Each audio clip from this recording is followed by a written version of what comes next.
ನಾವು All India Democratic Youth Organisation ಇಂದ ಇವತ್ತು ರಾಜ್ಯವ್ಯಾಪಿ ಪ್ರತಿಭಟನೆಗಳನ್ನು ನಡೆಸಿ ನಾವು ರಾಜ್ಯ ಸರ್ಕಾರಕ್ಕೆ ಇವತ್ತು ಮನವಿ ಸಲ್ಲಿಸ್ತಾ ಇದ್ದೀವಿ.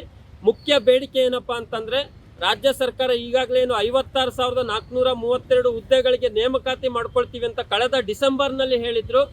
6 ತಿಂಗಳಾದರೂ ಕೂಡ ಕೆಲವೇ ಸಾವಿರ ಹುದ್ದೆಗಳಿಗೆ ಅಧಿಸೂಚನೆಯನ್ನು ಹೊರಡಿಸಿದ್ದಾರೆ. ಈ ಕೂಡಲೇ ತತ್ಕ್ಷಣ 56,432 ಹುದ್ದೆಗಳಿಗೆ ಕೂಡ ಅಧಿಸೂಚನೆಯನ್ನು ಹೊರಡಿಸಬೇಕು ಅಂತೇಳಿ ನಾವು ರಾಜ್ಯ ಸರ್ಕಾರವನ್ನು ಆಗ್ರಹಿಸ್ತಾ ಇದ್ದೀವಿ. ಎರಡನೇದು, ಬಹಳ ಪ್ರಮುಖವಾಗಿ ಇವಾಗ ಏನು ಪೊಲೀಸ್ ಕಾನ್ಸ್ಟೇಬಲ್ ನೇಮಕಾತಿಗೆ ಅರ್ಜಿ ಕರೆದಿದ್ದಾರೆ. ದುಬಾರಿ ಅರ್ಜಿ ಶುಲ್ಕವನ್ನ ಹೆಚ್ಚಿಗೆ ನಾನ್ ಹೆಚ್ಚಿಗೆ ಎರಡೂ ಕಡೆಗೆ ಇವತ್ತು ಒಬ್ಬ ಅಭ್ಯರ್ಥಿ ಅರ್ಜಿ ಹಾಕಬೇಕು ಅಂತಂದ್ರೆ ಸುಮಾರು 1,500 ರೂಪಾಯಿನ ಇವತ್ತು ಅರ್ಜಿ ಶುಲ್ಕವನ್ನು ಭರಿಸಬೇಕಾಗಿದೆ. ಸರ್ಕಾರ ಅರ್ಜಿ ಶುಲ್ಕವನ್ನು ಕಡಿತಗೊಳಿಸಬೇಕು, ಉಚಿತವಾಗಿ ಅರ್ಜಿ ಹಾಕಲಿಕ್ಕೆ ಅವಕಾಶ ಮಾಡಿಕೊಡ್ಬೇಕು ಅಂತ ನಾವು ಸರ್ಕಾರನ ಕೇಳ್ತಾ ಇದ್ದೀವಿ. ಮೂರನೇದಾಗಿ, ನೇಮಕಾತಿನಲ್ಲಿ ನಡೀತಾ ಇರುವಂಥ ಅಕ್ರಮಗಳನ್ನು ತಡೆಗಟ್ಟಬೇಕು. ಹಾಗೇನೆ ಅರ್ಜಿ ಹಾಕಲಿಕ್ಕೆ ಏನು ಸರ್ವರ್ ಸಮಸ್ಯೆ ಇದೆ ಅದನ್ನ ಈ ಕೂಡಲೇ ಪರಿಹರಿಸಬೇಕು ಅಂತೇಳಿ ಈ ಬೇಡಿಕೆಗಳನ್ನು ಇಟ್ಕೊಂಡು ಇವತ್ತು ರಾಜ್ಯವ್ಯಾಪಿ ಹೋರಾಟ ಮಾಡಿ ಇಲ್ಲಿ ಧಾರವಾಡದಲ್ಲಿ ಜಿಲ್ಲಾಧಿಕಾರಿಗಳ ಮೂಲಕ ಮಾನ್ಯ ಮುಖ್ಯಮಂತ್ರಿಗಳಿಗೆ ಮನವಿಯನ್ನು ಇವತ್ತು ಸಲ್ಲಿಸಿದ್ದೇವೆ.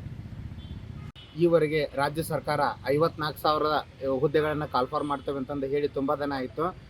ವಿದ್ಯಾರ್ಥಿಗಳು ಕಾಯ್ದು ಕೂತ್ಕೊಂಡಿದ್ದಾರೆ, ಇನ್ನೂ ಕಾಲ್ಫಾರ್ ಮಾಡ್ತಾ ಇಲ್ಲ.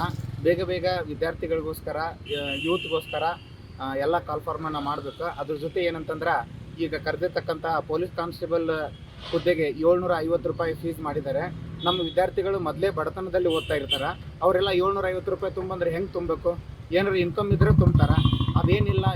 ತಮ್ಮ ಭವಿಷ್ಯವನ್ನು ರೂಪಿಸ್ಕೊಳ್ಳೋಕೆ ಬಂದಿದ್ದಾರೆ. ಆದರೆ ಅವರು ತುಂಬಂತಂದ್ರೆ ಅವ್ರಿಗೆ ಕಷ್ಟ ಆಗುತ್ತೆ. ಅದನ್ನು ಕಡಿಮೆ ಮಾಡ್ಬೇಕಂತ ರಾಜ್ಯ ಸರ್ಕಾರಕ್ಕೆ ಮನವಿಯನ್ನು ಸಲ್ಲಿಸ್ತೀವಿ. ಅದೇ ರೀತಿ ಏನಂತಂದ್ರೆ, ಪ್ರತಿ ಎಕ್ಸಾಮ್ನಲ್ಲಿ ಭ್ರಷ್ಟಾಚಾರ ಆಗೋದು ಸಾಮಾನ್ಯ ಆಗಿಬಿಟ್ಟಿದೆ. ಅದನ್ನು ಭ್ರಷ್ಟಾಚಾರವನ್ನು ತಡೆಗಟ್ಟಿ ಯಾರಿಗೆ ಎಜುಕೇಷನ್ ಓದಿನಲ್ಲಿ ಯಾರು ಮುಖ್ಯವಾಗಿರ್ತಾರಲ್ಲ ಅವ್ರಿಗೆ ಆ ಹುದ್ದೆ ಸಿಗಲಿ, ನ್ಯಾಯಯುತವಾದ ಹುದ್ದೆ ಸಿಗಲಿ ಅಂತಂದ ಸರ್ಕಾರವನ್ನು ನಾವು ಬೇಡ್ಕೊಳ್ತೇವೆ. ಧನ್ಯವಾದ. ಏನಿವತ್ತು ರಾಜ್ಯ ಸರ್ಕಾರ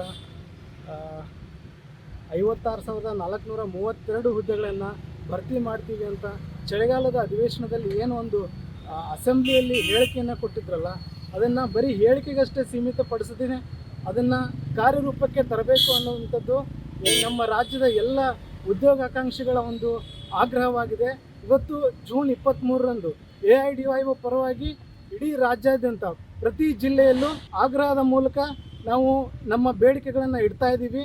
ಒಂದು ಮುಖ್ಯವಾಗಿ ಎಲ್ಲ ನೇಮಕಾತಿಗಳನ್ನು ಈ ಕೂಡಲೇ ರಾಜ್ಯ ಸರ್ಕಾರ ಮಾಡಬೇಕು. ಅದೇ ರೀತಿ ಶುಲ್ಕವನ್ನು, ಏನು ದುಬಾರಿ ಶುಲ್ಕವನ್ನು ಇಟ್ಟಿದ್ದಾರೆ ಅದನ್ನು ಕಡಿಮೆ ಮಾಡಬೇಕು. ನೇಮಕಾತಿಗಳಲ್ಲಿ ಆಗುವಂಥ ಭ್ರಷ್ಟಾಚಾರವನ್ನು ಎಲ್ಲ ರೀತಿಯ ಒಂದು ಭ್ರಷ್ಟಾಚಾರವನ್ನು ತಡೆಗಟ್ಟಬೇಕು. ಮತ್ತು ನೇಮಕಾತಿಗಳನ್ನು ಅಂದರೆ ಒಂದು ಟೈಮ್ ಬೌಂಡ್ ನೇಮಕಾತಿಗಳು ಆಗಬೇಕು ಅನ್ನುವಂಥದ್ದು ನಮ್ಮೆಲ್ಲರ ಆಗ್ರಹವಾಗಿದೆ ಸರ್.